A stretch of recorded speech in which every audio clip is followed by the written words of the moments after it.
ये कहानी है लक्ष्मी की, जो सेठ बलदेव सहानी के घर की लक्ष्मी थी। लक्ष्मी के 3 भाई थे, जो गांव के साहूकार थे।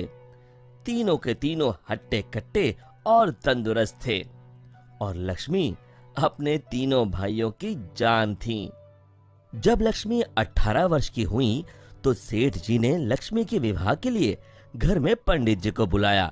यजमान, बेटिया की कुंडली जिस युवक से मिल रही है, वो एक बहुत ही साधारण परिवार का है। अरे उससे क्या फर्क पड़ता है, हम तो अपनी बेटी को अपने घर ही रखने वाले हैं। हमें तो घर जमाई चाहिए। लेकिन यजमान, मुझे नहीं लगता कि ऐसा कुछ संभव है। ये युवक घर जमाई नहीं बनेगा।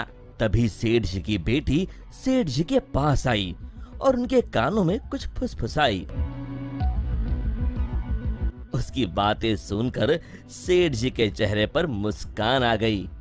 ठीक है पंडित जी, आप शादी की बात आगे बढ़ाइए। और फिर कुछ महीनों में लक्ष्मी की शादी एक बहुत ही साधारण युवक विमल से हुई। शुरू में दोनों की अच्छी बन रही थी, और विमल की माँ सरिता भी बहुत खुश थी।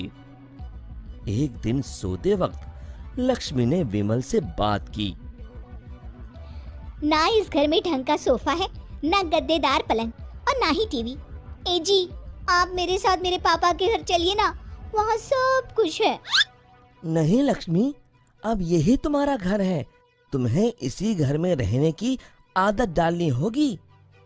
उस दिन के बाद लक्ष्मी हर छोटी छोटी बातों पे विमल से झगड़ा किया करती। उनके बीच बात इतनी बिगड़ गई कि अब लक्ष्मी कभी बेलन तो कभी बर्तन फेंक फेंक कर विमल को मारती। विमल बेटा, ये क्या है? तुम दोनों ऐसे लड़ क्यों रहे हो? माँ, ये रट लगाए बैठी है कि मैं भी इसके साथ इसके बाप के घर में जाकर रहूं, घर जमाई बनकर। भला मैं ये कैसे कर सकता हूँ? और इसीलिए हमारी रोज अनबन होती है। एक काम कर, तू उसे अच्छे से समझा कि अब यही उसका घर है। अगले दिन फिर से लक्ष्मी विमल को अपने घर चलने के लिए जोर डालने लगी। आप मेरे साथ मेरे घर चलिए। आपको यहाँ गरीबों की तरह जीने की कोई जरूरत नहीं है। मेरे पापा के पास सब कुछ है। मैंने तुम्हें कितनी बार बोला है, मैं घर जमाई नहीं बनना चाहता हूँ। अगर आप खुद से मेरे साथ नहीं चलोगे, तो मैं मेरे भाइयों से बोलकर आपको जबरदस्ती यहाँ से उठवा लूंगी। बहू की ये बात सुनकर सरिता को अपने बेटे की चिंता सताने लगी। इसके तीनों भाई तो इतने शक्तिशाली है, मेरे बेटे का क्या हाल होगा? ये मैंने क्या कर दिया? इससे अच्छा तो किसी गरीब की बेटी ब्याह लाती, कम से कम कोई आफत तो नहीं आती। अब सिर्फ बाबा जी ही मेरी मदद कर सकते हैं। सरिता बहुत दूर एक बाबा जी के पास गई और उन्हें अपनी पूरी दुख भरी दास्तान बताई। अब आप ही बताइए बाबा जी, मैं अपने बेटे को बचाने के लिए क्या कर सकती हूँ? ये ताकतवर इंसान ऐसे ही होते हैं, हमेशा निर्बलों को दबाना चाहते हैं। अब सिर्फ गुफा में रहने वाली डायन ही तुम्हारी मदद कर सकती है। सिर्फ वही तुम्हें ताकतवर बना सकती है, जिससे तुम अपने बेटे को बचा सकती हो। बाबा जी, मुझे ये डायन कहाँ मिलेगी? वो उत्तरी दिशा में मिलेगी, लेकिन उससे मिलने से तुम्हारे प्राण भी संकट में आ सकते हैं। अपने बेटी की जान बचाने के लिए मैं कुछ भी कर सकती हूँ। सरिता उत्तरी दिशा में निकल पड़ी और गुफा तक पहुंचते पहुंचते उसे रात हो गई। कोई है यहाँ? क्या आज एक इंसान यहाँ खुद चलकर आया है? वो भी मेरा खाना बनने। मैं आपसे मिलने आई हूँ। मिलने? मुझसे? हाँ। वो भी खुद चल के? बताओ बताओ क्या बात है? सरिता ने डायन को अपनी कहानी सुनाई।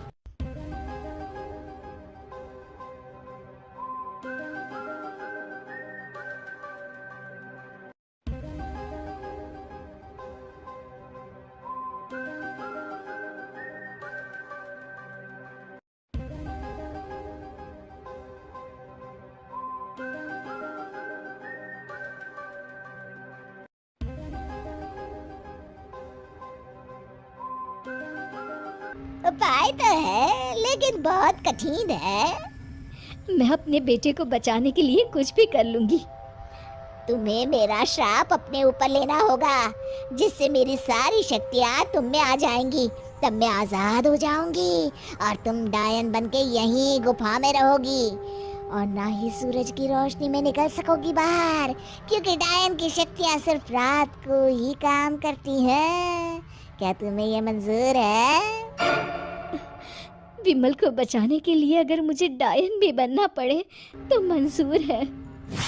डायन ने कुछ जादू किया और डायन की सारी शक्तियां सरिता में चली गईं और अब डायन आजाद होकर एक औरत बन गई और सरिता डायन बन गई।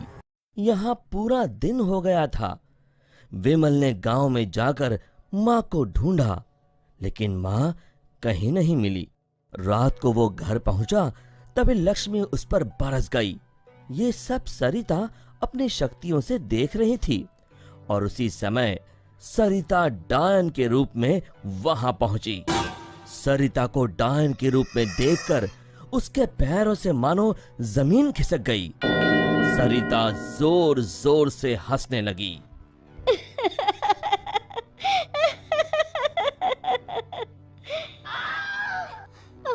जलाल तू आई भला को टाल तू, हाल तू जलाल तू आई भला को टाल तू, हाल तू जलाल तू आई भला को टाल तू, हाल तू जलाल तू आई भला को टाल तू, हाल तू जलाल तू आई भला को टाल तू। जैसे तैसे रात को लक्ष्मी सो गई और सुबह होते ही अभी अपने भाइयों को बताती हूँ कि आपने मुझे बेलन से मारा। लक्ष्मी दरवाजे से पांव बाहर डाल ही रही थी कि सरिता ने अपने हाथ लंबे कर कर लक्ष्मी के पांव पकड़ लिए। अब तुम इस चौखट के बाहर बिल्कुल नहीं जाओगी। एक बार फिर से लक्ष्मी बेहोश हो गई। अब जब भी लक्ष्मी कुछ बेतुका करने जाती थी, सरिता बीच में आकर अपने बेटे को बचा लेती और बेचारी लक्ष्मी डायन से डरकर घर के कोने में दुबक कर बैठी रहती।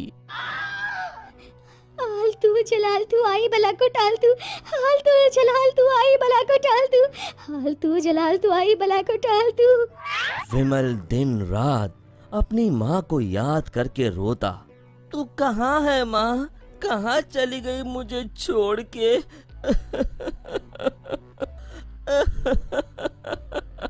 बेटा विमल, मैं यही हूँ तेरे पास, लेकिन इस डायन के रूप में।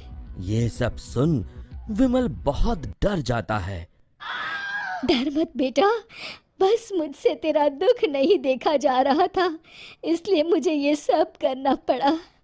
ये सब पीछे खड़ी लक्ष्मी सुन रही थी। तभी सरिता ने उसे अपनी शक्तियों से दीवार पर लटका दिया। जा रही हूँ, मगर एक बात समझ ले, मेरे बेटे को परेशान करने की भी तूने या तेरे घर वालों ने सोची तो मैं यहाँ फिर आ जाऊंगी।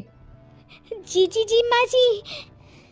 तभी तो कहते हैं, माँ से बढ़कर दुनिया में कुछ नहीं। माँ एक वरदान है जो अपने बच्चों के लिए कुछ भी कर सकती है।